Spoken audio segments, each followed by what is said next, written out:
आप सभी का बहुत बहुत स्वागत है मेरे इस YouTube चैनल में।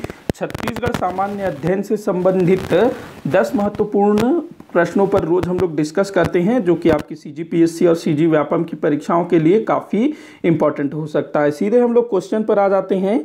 आज का पहला क्वेश्चन है, छत्तीसगढ़ में सबसे ऊंचा जलाशय कौन सा है? सबसे ऊंचा जलाशय, तो यहाँ पर रविशंकर जलाशय, कोडार जलाशय, मिनी माता जलाशय, सोंढूर जलाशय, ये सब कुछ दिया हुआ है। तो आपको बताना है कि छत्तीसगढ़ का सबसे ऊंचा जलाशय कौन सा है। तो देखो, अगर हाइट पूछे ना, ऊंचा ऊंचा पूछा जाता है, तो वहाँ आपको लगाना है मिनी माता जलाशय। मिनी माता जलाशय ये कहाँ पर है?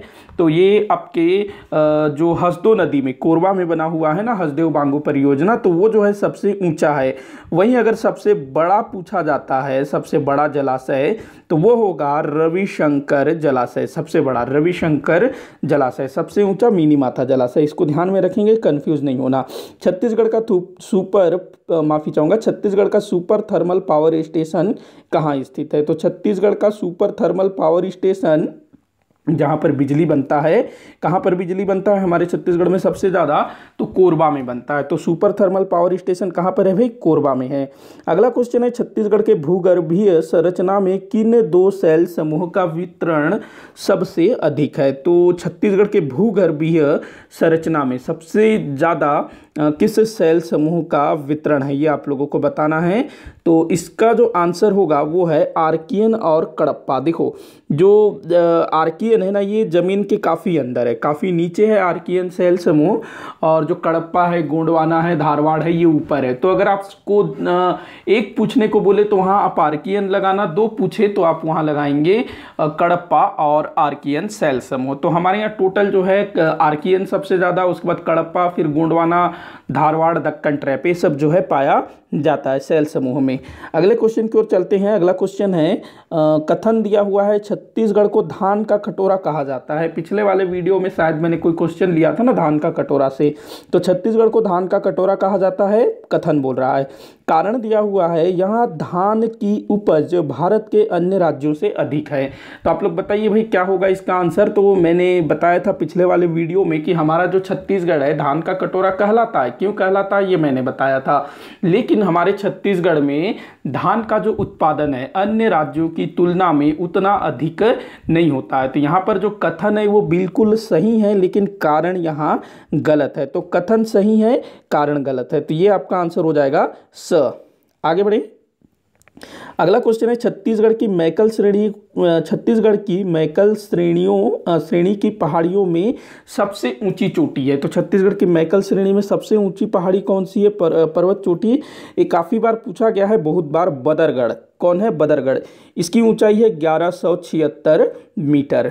कौन है? बदरगढ़, 1176 मीटर। ये बदरगढ़ जो अपना पश्चिमी छत्तीसगढ़ में ना, उस तरफ है मैकल श्रेणी। अगले क्वेश्चन की तरफ चलते हैं। निम्न कथनों को ध्यानपूर्वक पढ़िए। नीचे 3 कथन दिए हुए हैं, इनको देखिएगा आप लोग। तो पहला दिया हुआ है, छत्तीसगढ़ में गोंड सबसे बड़ी जनजाति है। तो बिल्कुल सही है, गोंड सबसे बड़ी जनजाति है। उसके बाद दिया हुआ है, उर्रांव सबसे छोटा जनजाति समूह है। ये कहाँ तक सही है? मेरे ख्याल से गलत है। कमार और पहाड़ी कोरवा विशेष पिछड़ी जनजाति समूह, ये बिल्कुल सही है। तो यहाँ पर दूसरा वाला गलत है, और 1, 3 सही है। तो 1 और 3 यहाँ आपका सही हो जाएगा। 1 और 3 सही है। आगे बढ़ते हैं अगले क्वेश्चन की तरफ। निम्न में से कौन सी जोड़ी सुमेलित नहीं है? तो कौन सी जोड़ी सुमेलित नहीं है? एक तरफ जो है वन्य जीव अभ्यारण्य दिया हुआ है, दूसरी तरफ जिला। तो पामेड़ अभ्यारण्य दंतेवाड़ा में है, बिल्कुल सही है। बादलखोल जसपुर में है, बिल्कुल सही है। गोमरदा रायगढ़ में है, बिल्कुल सही है। उदंती जो है ना, ये गरियाबंद में है। तो ये आपका गलत है, और आंसर क्या हो जाएगा? द आपका आंसर हो जाएगा। उदंती कहाँ पर है? गरियाबंद में है। सरगुजा में कौन सा अभ्यारण्य है? कमेंट करके बताइएगा।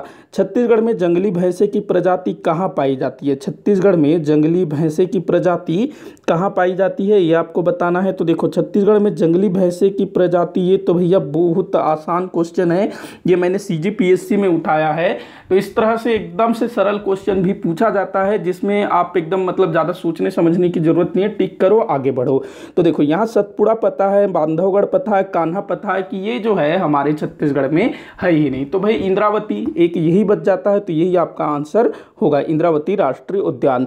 अगला क्वेश्चन है छत्तीसगढ़ का राज्य पक्षी क्या है। ये भी बिल्कुल आसान क्वेश्चन है। देखो जो एग्जाम होता है ना, कोई से परीक्षा होता है, तो कुछ क्वेश्चन ऐसे होते हैं जिसमें आपको बस क्वेश्चन देखा, टिक लगाया, आगे बढ़े, उसमें आपको बिल्कुल भी समय बर्बाद नहीं करना है। वो जो समय बचा वो आगे चल करके जो कठिन क्वेश्चन होते हैं, कथन कारण वाले क्वेश्चन होते हैं, जोड़ी मिलाव वाले क्वेश्चन होते हैं, सही गलत वाले क्वेश्चन होते हैं, कूट वगैरह वाले क्वेश्चन होते हैं, तो उसमें वो समय आपको काम आएगा। तो ऐसे जो क्वेश्चन होते हैं ना, टिक करके आपको आगे बढ़ना है। तो क्या है भाई इसका आंसर, पहाड़ी मैना। सबको पता है ना पहाड़ी मैना। तो इस तरह की क्वेश्चन भी ना एग्जाम में पूछे जाते हैं। आपको लगभग 5-7 क्वेश्चन ऐसे बिल्कुल सरल आपको मिलेंगे ही मिलेंगे। आगे बढ़ते हैं अगले क्वेश्चन की तरफ, जो कि इस वीडियो का आखिरी क्वेश्चन है। छत्तीसगढ़ में महानदी अपवाह व्यवस्था से निम्न कथन संबंधित है। महानदी अपवाह व्यवस्था से, तो पहला दिया हुआ है महानदी अपवाह व्यवस्था छत्तीसगढ़ में सबसे विस्तृत है। जी हाँ, बिल्कुल सही है। शिवनाथ महानदी की सबसे बड़ी सहायक नदी है, बिल्कुल सही है। हसदो और पैरी महानदी की अन्य सहायक नदियां, बिल्कुल सही है। 1, 2, 3 यहाँ तीनों सत्य होंगे। ये आपका आंसर है, आपका आंसर है। इसी के साथ आज का ये वीडियो यहीं पर समाप्त होता है। आप लोग मुझे कमेंट करके बताइएगा कि आपसे कितने क्वेश्चन सॉल्व हुए। वीडियो को आखिर तक देखने के लिए बहुत बहुत धन्यवाद।